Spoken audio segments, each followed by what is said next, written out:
Ruslan. Recently, the good people at Valuetainment dropped this incredible interview with Mike Tyson. They do this series at their big event every year. I think it's in Vegas, where they interview just really iconic people. They Patrick Bet-David, I think, did like the last great Kobe Bryant interview, and so this time they had Mike Tyson, and I had to stop and highlight two clips from this that I think are brilliant. It's gonna tie into this idea of cancel culture and this whole thing, but I think the gems for those of us who are looking to steadily level up what we're doing be learned from guys like Mike Tyson, who operated at an elite level with their craft. Okay, so there might be a tad bit of profanity in this, so had your kids, had your wife. Explicit. Can you teach desire, or the desire has to come from somebody? this is a great question, right? In terms of this idea of personal responsibility, choices, grind, can you teach desire? Can you teach hunger? Can you teach desire, or does it have to come from somewhere? And listen to Mike Tyson's response to this, okay? You can inspire desire, but can you teach it? I don't know. I never had to try to teach anybody that. Nobody had to teach you the fire because you had it. It was within you. He said you could inspire desire. He said, but I don't know if you could teach it. And then he said, nobody had to teach you desire. Was it in you? And listen to his response here. No, it wasn't definitely within me. You know, somebody had to bring it out and show that I deserve to have what I had to learn self-love. So he said, no, it wasn't just naturally in me. And yo, Mike Tyson's story is crazy in this. He talks about being 9 years old, beating up older kids, running around with wild amounts of money. Again, not an endorsement of everything I said here, but listen to this bit about desire and how he ties into this concept of self-love. It's so interesting. But I had to learn self-love. You know, no, I don't care how great you are and how much you succeed. Without self-love, you're nothing. Because self-love is discipline. I don't care how great you are or how much you succeed. Without self-love, you're nothing. And so most of us think of self-love and we're like, oh, you know, I love myself. I'm a snowflake. I'm one of a kind, right? So on and so forth, right? But he says self-love is discipline. Discipline is doing what you hate to do, but do it like you love it. Self-love is discipline. Discipline is doing what you hate to do, but doing like you love it. I gotta run that back. I don't care how great you are and how much you succeed. Without self-love, you're nothing. Because self-love is discipline. And discipline is doing what you hate to do, but do it like you love it. And if you think about when they came to Jesus and they said, what's the most important commandment? Jesus said, what? Love your God with all your heart, all your mind, all your soul. The second one is like it. Love your neighbor as yourself. So even there's this thing in scripture about you need to love other people the way you love yourself. Mike Tyson talks self-love and he compares it to discipline. Discipline is doing the things you may not want to do, but doing them as if you love it. So you got to love what you do so that eventually you can learn to do what you love. You got to first love going to the gym before you enjoy how you look with your shirt off. You got to first love learning the scarce skills you need to bring your value up in the marketplace before you start making the money from those valuable, scarce skills. You first have to become the person by working through your issues and your trauma, so on and so forth, so that you could eventually be in a marriage that you're thriving and flourishing in. Right? So it's such a simple concept, but I thought it was so profound coming from Mike Tyson. Again, this whole interview really is worth a watch. This is the bit about cancel culture, and I thought it was amazing. Confidence breeds success, and success breeds confidence. Where's he get these one-liners from? Confidence breeds success, and success breeds confidence. I talk about it all the time on the channel. Folks come on, they're like, oh man, I'm not confident. I don't know what to do. And I say, well, hey, are you successful at anything, right? Confidence breeds success and success breeds confidence. You become confident because you're successful. And when you're successful, you become more confident. Go do something, go accomplish something, your confidence will grow. Your confidence will grow. You'll be more successful, you'll be more confident. It's a consistent cycle. Right? In terms of how those two work together, we don't compartmentalize them. Some of us bless you, you just have a delusional amount of confidence, but you haven't really done anything. We would say that's more arrogance, right? But with someone that's confident based on what they've accomplished, it makes them more likely to remain confident and more likely to take risk. Check out this next bit about cancel culture, though.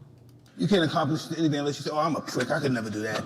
I'm not born to do that. Only certain people, only white people could do that. I can't do that. There's nothing I can't do. There's nothing I can't do. You just be canceled after what you just said right now. Oh, man. You can't say something like that. You should say white people can only do it because you and I'm Iranian, you're black. We can't say things But like I don't care. I don't care if I don't. I got my own plan. He said, you can't say something like that. You're black, I'm Iranian, you can't say stuff like that. He said, you can cancel. He said, I don't care. I don't care. I have my own plane. This concept is called FU money. Okay? Once you get to a place where you have FU money, can't nobody mess with you, can't nobody cancel you. Mike Tyson's basically said, fam, I came here on my own plane.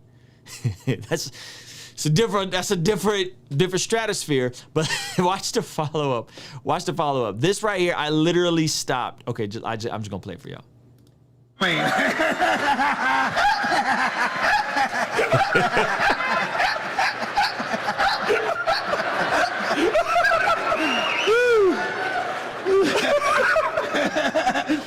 I don't care if he get mad. I don't care if he don't let me on his plane or his boat. So, Sorry. so going back to Yo, this man got the best laugh in the world, fam. And it was so, yo. But when he laughed, oh my God, when he laughed about, it was so good. He said, you can't, I came on my own plane. I don't need to be on your plane or be on your boat. You can't cancel me. Let's run it back. You can't say something like that. You should say white people can only do it because you and I'm Iranian, you're black. We can't say things But like I don't care. I don't care if I don't. I got my own plane.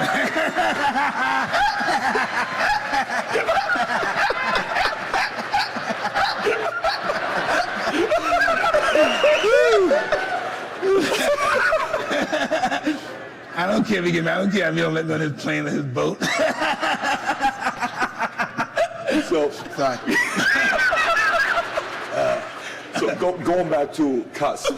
So, Oh my gosh. Yo, I watched that because they value Taylor posted on their Instagram. Another reason you should follow me on Instagram. Follow Value Taylor on Instagram. I stopped and just let that joint loop. Just looked at my phone like a little kid laughing because I was so like the point he made was hilarious, but his laugh was incredible. A lot of gems in here from Mike Tyson, man. But the idea of discipline, being self-love being disciplined, and then I thought about Jesus talking about love your neighbor as yourself. I was like, man, that's really good. And then this part about not being canceled because you basically hit a different threshold where you aren't dependent on anybody's cosign. You aren't dependent on anybody having to put you on their jet or take you on their boat or whatever. You're in a different stratosphere when you're talking about I came on my own plane. You can't cancel me, right? There was some gems here, man. So watch the whole interview. Shout out to Valuetainment. Shout out to Patrick and David. Very, very well executed on their part. And as we're processing these ideas, man, you have self-love for yourself in the sense that you're willing to put together disciplines and non-negotiables and goals and things that you're hoping to get done, even if they're autonomous from your career path or how much money you want to make, things that you're doing for yourself to improve yourself, reading the scriptures, praying, working out, going on walks, right? Fasting. What are those things that you know you need to be doing that on the surface, they may even kind of come across vain and whatever, but you know that they're actually things that you're doing to conform yourself more and more and more and more into the person that God desires you to be. Romans 12:1 says, do not be conformed to the ways of this world, but be transformed by the renewing of your mind. So that when our mind transforms, we're not conformed to the world, we're transformed by our mind, and then our actions. And then the verse right after that says, offer your bodies as a living sacrifice. This is your reasonable act of worship, right? Offering our bodies as a living sacrifice. So there's a phrase that's always stuck with me. And the phrase just basically went, I don't know who the quote is. I first heard it from Wes Watson, but do what is easy and life will be hard. Do what is hard and life will be easy. Do the things that is easy and life will be hard. Don't take care of your body, sleep in too much, eat whatever you want. Life is going to get hard. Or do what is hard, wake up earlier, work hard, work smart, and life will be easy, right? Some things to think about. Appreciate you guys watching. Let me know what y'all think, all right? Kingstream Entertainment. Ruslan. When the culture says do what you love, we respond with love what you do.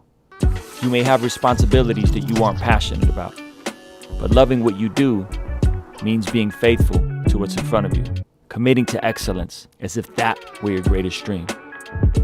Colossians 3:23 says, work diligently at whatever you do, as though you were working for the Lord rather than for people. Love what you do. Love what you do. Kingstream Entertainment. Ruslan. Yo, thank you so much for making it to the end of this video. If you found it valuable, considering giving it a like and subscribing. This month, I'm releasing the Love What You Do collection. And to celebrate, I'm doing a 3-day virtual event to help us go from learning to love what we do to ultimately doing what we love. By the way, it's free, so hit the link in the description to grab your seat today.